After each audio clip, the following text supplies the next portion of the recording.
Bonjour à tous. Aujourd'hui, on s'attaque à un sujet fascinant et surtout qui nous concerne absolument tous, la transformation numérique du monde du travail. Avec l'explosion de l'intelligence artificielle et des algorithmes dans tous les sens, on entend vraiment tout et son contraire sur l'avenir de nos carrières. Alors, est-ce vraiment la fin du travail tel qu'on le connaît? Eh bien, les données qu'on va éplucher aujourd'hui vont nous aider à y voir beaucoup plus clair. Allez, on plonge directement dans le vif du sujet. La question qui brûle toutes les lèvres, au fond, c'est est-ce que le numérique détruit tout simplement nos emplois? C'est une angoisse hyper courante aujourd'hui. Cette idée un peu terrifiante que des machines ou des bouts de code bien entraînés vont irrémédiablement nous remplacer. Mais la réponse est claire et nette. Non. Le numérique ne se contente pas de détruire des emplois. En réalité, il les reconfigure. C'est vraiment l'idée centrale de notre décryptage. Il faut absolument qu'on sorte de ce mythe du grand remplacement technologique pour regarder les choses en face. Oui, la technologie ferme certaines portes, c'est indéniable, mais elle en ouvre de toutes nouvelles, tout en créant, il faut l'avouer, des risques qu'on n'avait pas forcément anticipés. Pour vraiment saisir ce qui se passe, il faut prendre un peu de recul. On est en train de quitter l'ancienne époque, vous savez, celle du Fordisme, du travail à la chaîne, très rigide et ultra codifié. À la place, on entre dans ce qu'on appelle l'ère post-tayloriste. C'est un modèle qui apporte une flexibilité incroyable. Mais attention, le revers de la médaille, c'est que la structure même du travail devient fondamentalement plus inégalitaire. Donc, pour bien comprendre ce bazar, on va s'appuyer sur 4 grands axes aujourd'hui. On va parler de la polarisation des emplois, du fameux modèle des plateformes, des effets concrets du télétravail et on finira par synthétiser ce que tout ça signifie pour l'avenir. On commence tout de suite avec le premier axe, la polarisation des emplois. Et c'est là que la classe moyenne prend le plus gros choc. C'est quoi exactement, la polarisation? Eh bien, imaginez la structure des emplois qui se déforme complètement. Comme la technologie automatise super facilement tout ce qui est routinier, les emplois du milieu, comme le secrétariat administratif classique ou le travail répétitif à l'usine, fondent comme neige au soleil. En fait, le marché du travail se vide littéralement par le milieu. Et ce phénomène illustre parfaitement ce qui se passe aux deux extrêmes. Tout en haut de l'échelle, on a les grands gagnants, des profils ultra qualifiés, comme les data scientists qui gèrent des tâches abstraites et complexes. Eux, ils sont très demandés et hyper protégés. Mais tout en bas, ça gonfle aussi. Il y a une explosion des emplois peu qualifiés, manuels ou sociaux, qui sont impossibles à automatiser. Pensez aux livreurs ou aux aides à domicile. Le résultat, une vraie dualisation du marché avec des écarts de revenus qui se creusent. Ce qui nous amène à notre deuxième point, le paradoxe des plateformes. Parce que ce n'est pas seulement le type d'emploi qui change, c'est le contrat de travail en lui-même. On a tous le mot ubérisation à la bouche, n'est-ce pas?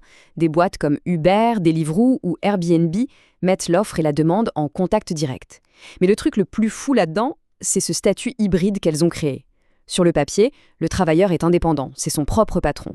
Mais dans les faits, il est économiquement ultra dépendant de la plateforme. C'est l'algorithme qui fait office de manager invisible. Il fixe les prix, il attribue les courses et il géolocalise le moindre mouvement. C'est un modèle complètement ambivalent. D'un côté, c'est génial pour entrer rapidement sur le marché du travail. Ça offre aux étudiants ou aux jeunes une flexibilité totale. On travaille quand on veut. Mais de l'autre côté, la réalité du terrain pique un peu. Des revenus qui font le yo-yo, un stress constant et une protection sociale presque inexistante. Il y a un vrai risque de tomber dans ce qu'on appelle le halo du chômage, créant une toute nouvelle forme de précarité par rapport aux salariés classiques. Passons maintenant au troisième grand bouleversement, celui qui s'est invité directement dans nos salons, le télétravail. Surtout depuis la pandémie, la donne a changé pour tout le monde. Pour les entreprises, c'est une sacrée aubaine de réduire les frais de locaux, mais bonjour la galère pour maintenir l'esprit d'équipe à travers des écrans interposés. Pour les employés, on gagne une autonomie fantastique, mais parfois au prix d'un fort sentiment d'isolement. Et pour la société au sens large, on réduit la pollution liée au transport, ce qui est top, mais on risque aussi de créer une vraie fracture entre les cadres qui bossent de chez eux et les travailleurs de terrain qui ne peuvent tout simplement pas le faire. Et puis, il y a ce fameux piège psychologique, ce qu'on appelle le blurring ou le brouillage. C'est le moment précis où la limite entre votre vie pro et votre vie perso disparaît complètement. Le bureau est littéralement installé dans la maison, donc mentalement, on ne le quitte jamais vraiment.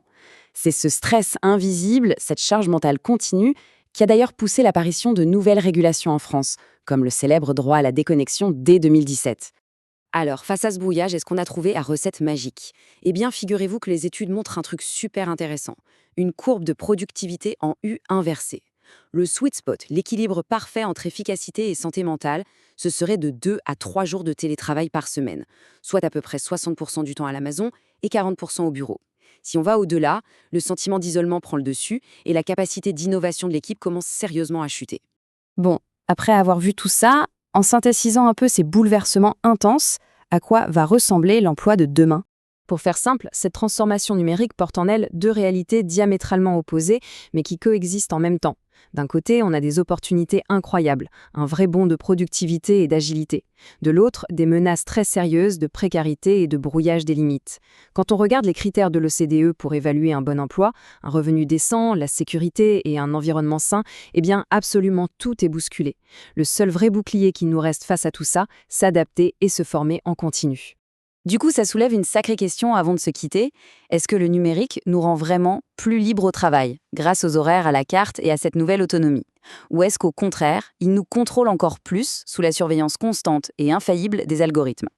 Et la réflexion finale, la plus importante de toutes, comment est-ce qu'on va réussir collectivement à équilibrer ce besoin de flexibilité qu'on réclame tous avec la protection sociale dont on a vitalement besoin? Quel doit être le rôle de l'État face à des géants du web qui réécrivent les règles du jeu tous les jours? C'est le défi monumental de notre époque. Sur ce, merci d'avoir suivi ce décryptage avec moi. Gardez l'esprit grand ouvert et on se retrouve très vite pour explorer de nouveaux sujets.